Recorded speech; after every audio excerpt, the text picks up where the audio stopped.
Warm greetings to all. So today I'm going to discuss the concept that is introduction to the semiconductor. So in this video, I'm going to introduce only the basics of semiconductor physics. So the basics include the types of solids and what is a semiconductor, what are the types of semiconductor, and what are the insights into the types of semiconductor. Okay, so after this video we will make a very hot topic, that is PN junction lecture. Okay, so to understand PN junction, that is an electrical device, we need to know some basics regarding the semiconductor. Okay, so basically we all know right from the school that every matter or each matter is made up of molecules, and molecules are further made up of atoms, and atoms contain three fundamental particles. What are those particles? Electrons, protons, and neutrons. So what is an electron? Electron is a negatively charged particle. And what is a proton? Proton is a positively charged particle. And what is neutron? It is a particle with no charge. So these are the three fundamental particles of an atom inside any type of matter. Okay. So just like that, the solids, that means the first or the fundamental state of matter, that is solids, are basically divided into three types. So solids are divided into three types. One is the conductor, third one is insulator, and the second one, most important one, is semiconductor. So these are the three categories of the solid matter. Let us try to understand what is the conductor, semiconductor, and insulator. So these three categories are done based on two properties. One is the conductivity, second one is the resistivity. So based on these two properties, this classification has been done. Okay, so let us see what is a conductor, insulator, and semiconductor. So conductor is nothing but a solid material which contains high conductivity and low resistivity. This is the fundamental property of the conductor. Similarly, insulator is also a solid just like the conductor, but it contains low conductivity and high resistivity. That is the main difference between conductor and insulator. So we just discussed that conductor contains high resistivity, insulator contain no. Conductor contain high conductivity and insulator contain low conductivity. So semiconductor is also a solid, just like the conductor and insulator, but the difference is the conductivity and the resistivity is intermediate, or it is of the medium magnitude when compared to conductor and insulator.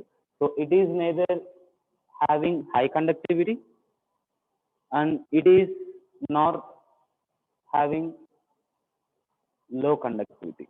So it is somewhere intermediate between high and low conductivity. Similarly, it is somewhere intermediate between high and low resistivity. So this is the introduction to the types of solids. Now let us try to define what is semiconductor in physics or in electronics. So to understand the basic definition of semiconductor, we have to go back to the Bohr's atomic model, so which we have studied throughout our school days and college days. So what is Bohr's atomic model? So each atom is made up of circular orbits called as energy level. So where the atoms contain positively charged nucleus at the center. So around this positively charged nucleus, we will have some energy levels called as the orbits. In which shape? Circular shape. And what is the purpose of these orbits? These orbits are used to accommodate the electrons present in the atom. For example, let us imagine that we have a hydrogen atom. So when we have the hydrogen atom, you can find that there are only one number of electrons present in that particular atom. So we will accommodate that one electron in the first orbit of this atom. Since there is only one electron present in this whole atom, this can be taken as the hydrogen atom. If we consider the lithium, how many electrons it contains? It contains three number of electrons. So accommodate three number of electrons in this first orbit of the atom. So now this has become lithium atom. Now let us consider carbon atom. Carbon contains how many electrons? Six electrons. So try to add three more electrons. 1, 2, 3, 4, 5, and 6. Now, how many electrons are present in this atom? 6. That's why this behaves as a carbon atom. So, this is a fundamental thing which is related to the both atomic model. But according to the same atomic model, there is a certain process to accommodate the number of electrons in an orbit. So, number of electrons or the maximum number of electrons that we can place in an orbit depends on a formula which is 2 into n square, where this n is called as orbits. If it is equal to 1, it is first orbit. If n is equal to 2, it is second orbit. If n equals to 3, it is said to be third orbit. Now let us see, according to this formula, how many electrons we can accommodate in the first orbit of this whole atom. So in the first orbit, the n value will be equal to 1. When it is equal to 1, what will be the maximum number of electrons? 2 into 1 square. 2 into 1 square is equals to 2. So in the first orbit of any atom, we can always place only 2 number of electrons, not more than 2 electrons. Only 2 electrons are possible to place in the first orbit. But what if there are more than 2 electrons? So then we go for the next higher level orbit. So let us say carbon atom. Carbon contains how many electrons? 6 electrons. Out of those 6 electrons, imagine that 2 electrons are already being placed in the first orbit. The remaining electrons are 4.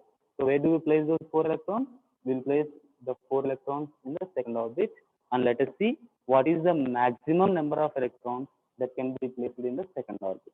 So again, is the same formula. What is the orbit number here? 2. That's why the maximum number of electrons will be 2 into 2 square, that is equals to 2 into 4, which is further equals to 8. So in the second orbit of any atom, according to the Bose model, we can only place 8 number of electrons. Since we have only 4 electrons for the carbon atom, we are going to place only the 4 electrons in the second orbit. Now this has become a carbon atom. So this is how we have to place the maximum number of electrons in the atom or atom energy level. Okay.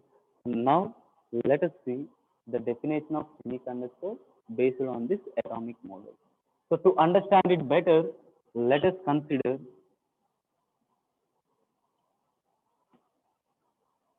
an example of semiconductor. So the perfect example of semiconductor is silicon atom, or simply silicon, which is represented by Si. Si stands for silicon atom. And atomic number of silicon atom is 14. What is the meaning of 14? The total number of electrons present in the each silicon atom will be always equals to 14. Since it contains 14 electrons, let us see how we can arrange those electrons in the atomic orbits using the Bohr atomic model.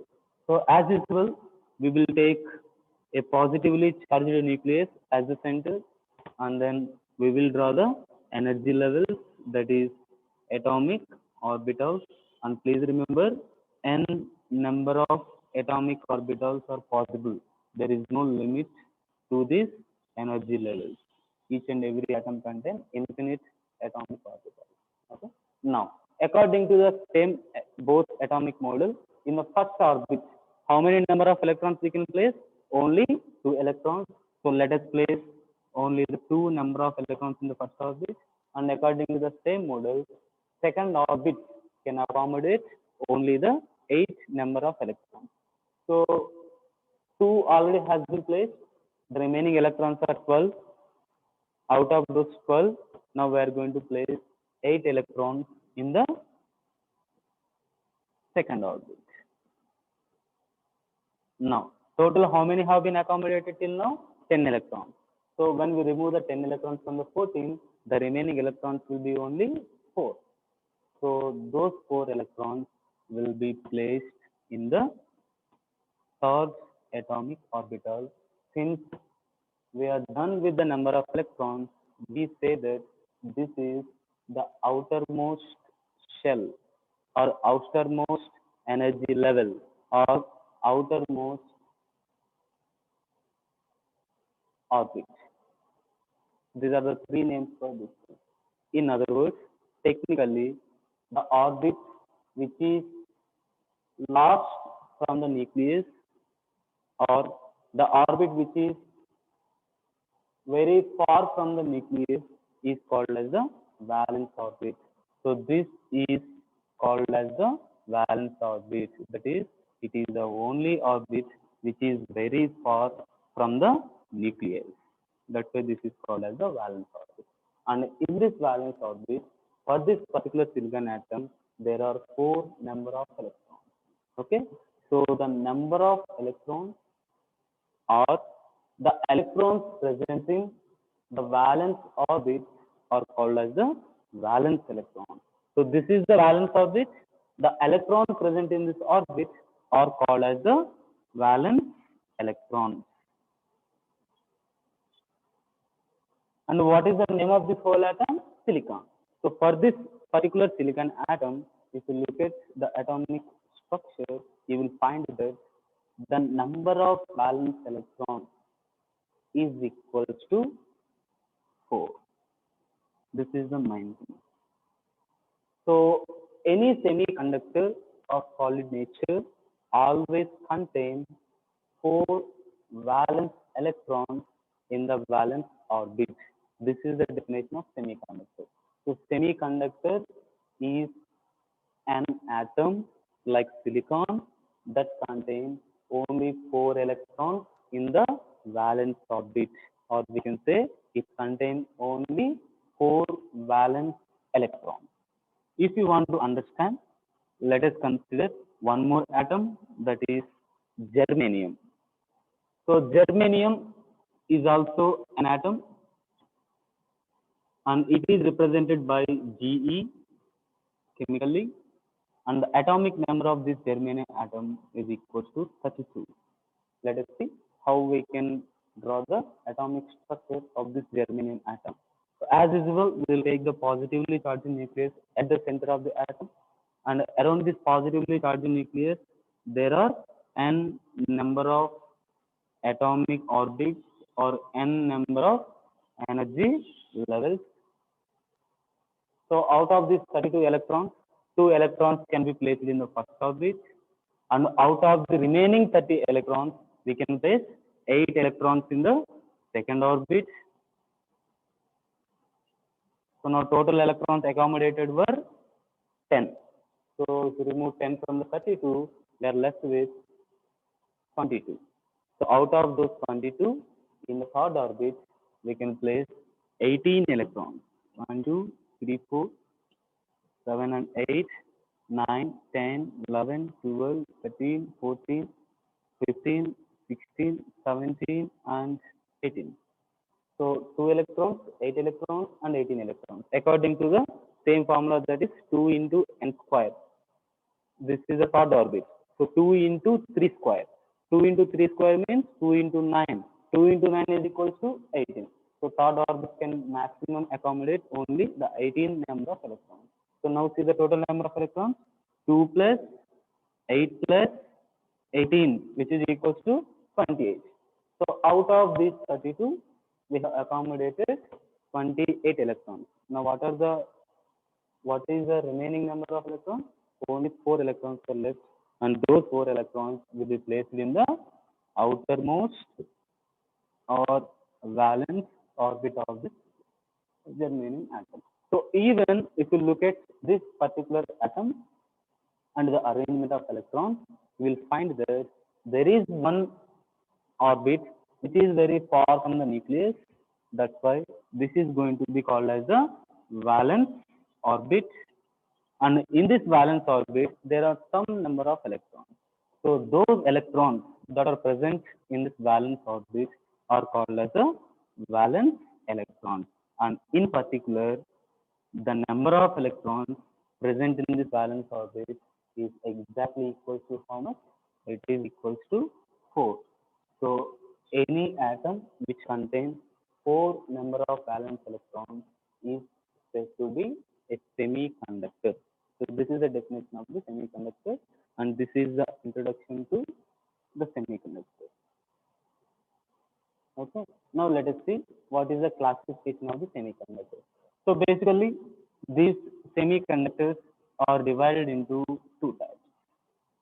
One is intrinsic semiconductors. Second one is extrinsic semiconductors. So semiconductor is divided into how many types? Two types. One is intrinsic semiconductors. Second one is extrinsic semiconductors. So these are the two types of the semiconductors. Okay.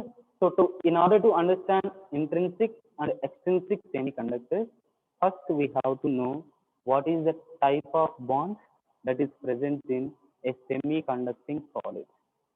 Okay. Or we are going to understand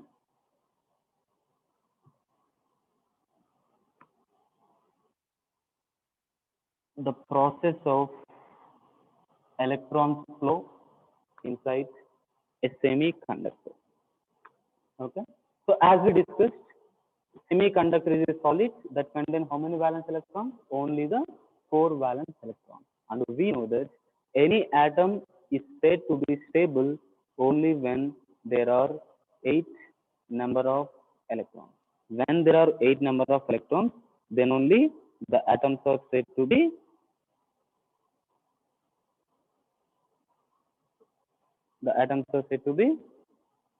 stable. Since silicon atoms contain only 4 electrons, can we say that they are stable? So we are going to find an answer whether the semiconducting atoms are stable or not. Okay. So basically, we will get a solid only when there are group of atoms, not when there is only one atom. So every semiconducting solid is made up of how many? More than or group of same atom. Okay. So similarly, let us assume that we have a solid of silicon, which means that this silicon solid is made up of which atom? This solid is made up of silicon atom. And each silicon atom contains how many valence electrons? Only the 4 valence electrons. Why? Because silicon is a semiconductor. Okay. Since the atoms are not stable, how the silicon atoms can form a solid silicon? This is very simple. So to understand this, let us consider the group of silicon atoms. So we have, let us say, one silicon atom here, and this is the valence orbit. Valence orbit contains how many valence electrons? 4 valence electrons, because it is a silicon. Okay. So when the silicon atoms form a solid silicon.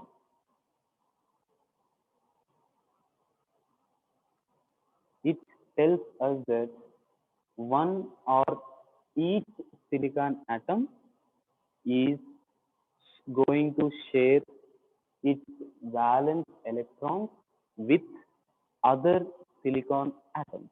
So if you want to understand, let us consider that one valence electron of this one silicon atom will be shared with the valence shell of another silicon atom.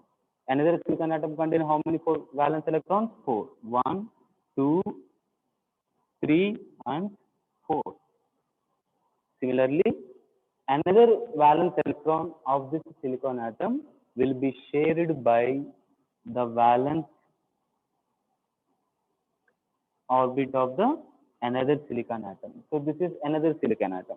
It also contains how many valence electrons? 4. So let us represent them 1, 2, 3, and 4. Similarly, the third free electron will be shared by another silicon atom 1, 2, 3, and 4. So the last and remaining 3 electrons will also be shared by the another silicon atom 1, 2, 3, and 4. Now because of sharing of electrons by one silicon atom with other silicon atoms, we will arrive at one important conclusion. That conclusion is because of the sharing of the free electrons by one silicon atom with other silicon atoms, we will come to know that this particular silicon atom now contains how many valence electrons? Just count the number of electrons present in this valence orbit. 1, 2, 3, 4, 5, 6, 7, 8. Since because of the sharing of electrons, it has 8 valence electrons, we can say that the silicon is stable because it contains 8 number of electrons in its valence orbit. Similarly, each and every silicon atom will share all their free electrons with other silicon atoms to become stable. Okay, so this pattern will extend throughout the semiconductor. So when this pattern extends throughout the semiconductor, we will observe that each and every silicon atom has 8 number of electrons in the valence orbit. That's why the silicon atoms are said to form a silicon solid. Since all the atoms contain 8 valence electrons, this silicon is said to be a perfect insulator at room temperature. So silicon is a perfect insulator at room temperature, which is approximately 25 degrees Celsius. So at the room temperature, all the silicon atoms are stable, which means that they are neither ready to gain the electrons nor to lose the electrons. Okay, but here there is a catch. That catch is the room temperature or the ambient temperature or the surroundings temperature of this silicon solid is never going to be constant. So temperature is a function that always varies. So when the room temperature changes, that means either decreases or increases. In other words, when there is a change in the surrounding temperature of these silicon atoms, there comes a possibility that the atoms start vibrating back and forth, back and forth. Okay, are you getting the idea? So this is the important point to understand the basic of a semiconductor. That is, all the semiconducting atoms are acting as the insulators at a particular temperature. Why? Because they are all stable. Why they are all stable? Because they contain the enough or 8 number of free electrons in the outermost orbit.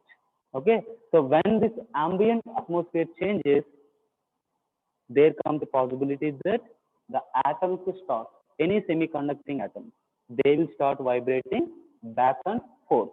So when an atom starts vibrating back and forth, again there comes one more possibility that any electron at any point of time will have enough energy to jump from this valence orbit to the higher energy orbit. So try to understand, because of the change in temperature, the atoms have started vibrating back and forth. When they started vibrating back and forth, there comes a possibility that any one of these electrons or any number of electrons can jump into the higher energy orbit. Okay, so let us imagine the same case in another diagram. That is, we have a central atom which is sharing its electrons with four other atoms, or you can consider one silicon atom is sharing its electrons with the other four silicon atoms. So this silicon atom contains how many number of electrons? 8 number of electrons. So it is stable. So as we discussed, when the atmosphere changes, these atoms start vibrating. When they start vibrating, let us imagine that this valence electron has received some amount of energy to escape from this valence orbit into the higher orbit. So there is no electron present here. Try to understand. There is no electron present here. It is in bold symbol. So what does it mean here? It means that one electron has been moved from this atom into some higher orbit. So the electron is here. So this electron now is called as the free electron. Why it is called as free electron? Because it is no more present in the valence orbit. So if the electron is present in the valence orbit, it is called as the valence electron. When the electron jumps from valence orbit to the higher orbit, it is said to be a free electron. Now see, because of the change in temperature, we have got a free electrons inside the semiconductor. Okay. So when the electron becomes a free electron, then the place from where the electron has been jumped is called as the hole. This is called as hole. So what is a hole? Hole is nothing but a location from which a valence electron has been jumped into the higher orbit to become the free electron. So we have two things here, the fundamental things of a semiconductor. That is, semiconductors contain free electrons as well as the hole. Are you getting the idea? So this is about the free electron and the hole. Now imagine that the same semiconducting crystal is now placed between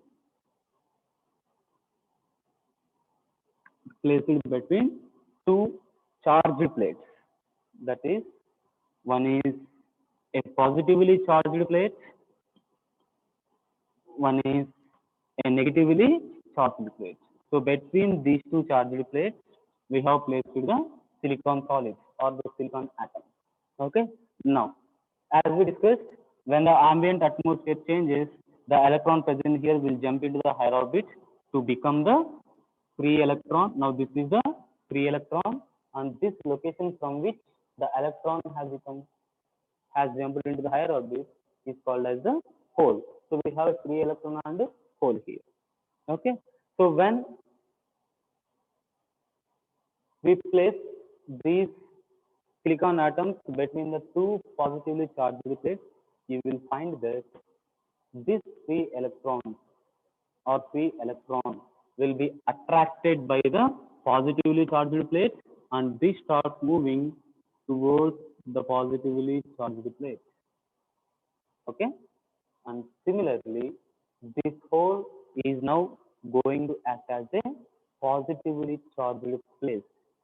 That is a place which is going to be acting as the positively charged which means that this place at any time can attract the nearby valence electrons into it. So please try to understand. I am talking about the hole which will act as the positively charged place so that it can accommodate an electron in its position. So how it can accommodate the electron in its position? By simply attracting the valence electrons present near to it. Are you getting the idea? So, when the nearby electron, I mean valence electron, is attracted by the nucleus, what will happen? This valence electron is going to enter into the hole. So when this valence electron enter into this hole, here comes the electron and here comes the hole. Why? Because the electron present here has been moved into the hole because of the attraction between them. So when the hole here attracts the electron from here, then this place becomes a new hole and this place becomes a place where there is a valence electron. Okay. So now from this we can find that the electron which is present here is now moved to some other position. And if the same process takes place throughout the semiconductor, we will come to know that there exists a current. Why there is current? Because the electrons are flowing through the semiconductor. So what is current? The flow of electrons will result in the electric current. So why there is current passing through this conductor? Or because of the flow of electrons through the crystal. Okay, and similarly, there is also the current due to the free electron, not just by the valence electron. So try to understand. We have here two types of current. One is by the free electron because they are attracted by the positively charged plate. Since the free electrons are moving, we'll have some current. Similarly, because of the holes present in the semiconductor, we have the motion of valence electrons. Because of this also, there is a current that exists in the semiconductor, and this makes the unique nature for the semiconductor. So this type of conduction or this type of current can be found nowhere in any type of the material. Only in semiconductor there exists the current due to the valence electron, not by the free electron. If we take the conductors, they exist current due to the free electron. But here the current is due to the valence electrons as well as the free electrons. This is the unique nature of the semiconductor.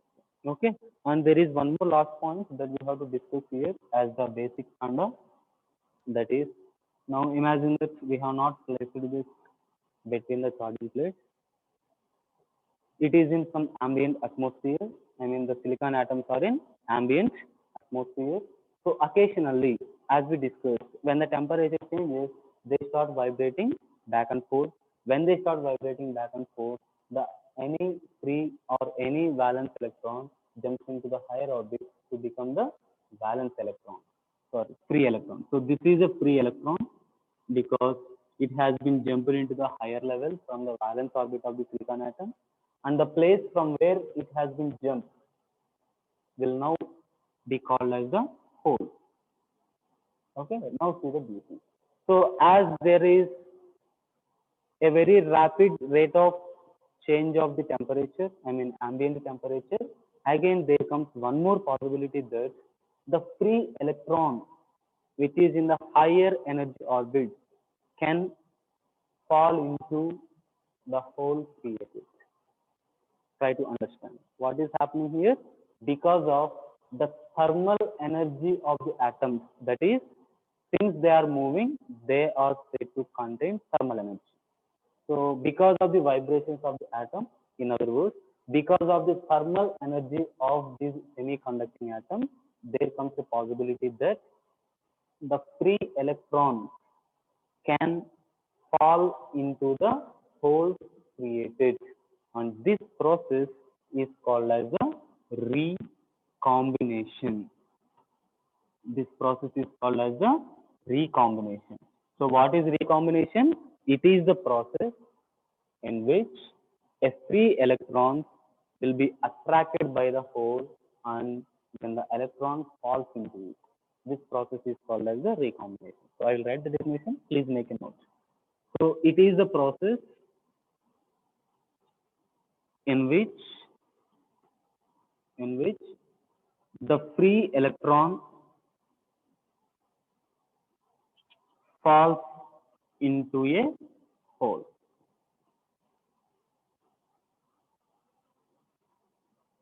and is called as a recombination. So I'm giving clarity now only. So please don't misunderstand this process with the motion of the valence electron. See, now I'm talking about the free electron entering into the hole. That is called as a recombination. But earlier we discussed that this hole can also attract the nearby valence electron. When the hole attracts the nearby valence electron, it is no more a recombination. When the hole attracts only the free electrons, then that process is called as a recombination. Okay, so this is all about the basics of semiconductors, and in the next lecture we will try to study the types of semiconductors and the hot and beautiful topic, that is PN junction. So stay home and stay safe. Thank you for watching my video, and please subscribe to the channel and share the video. Thank you.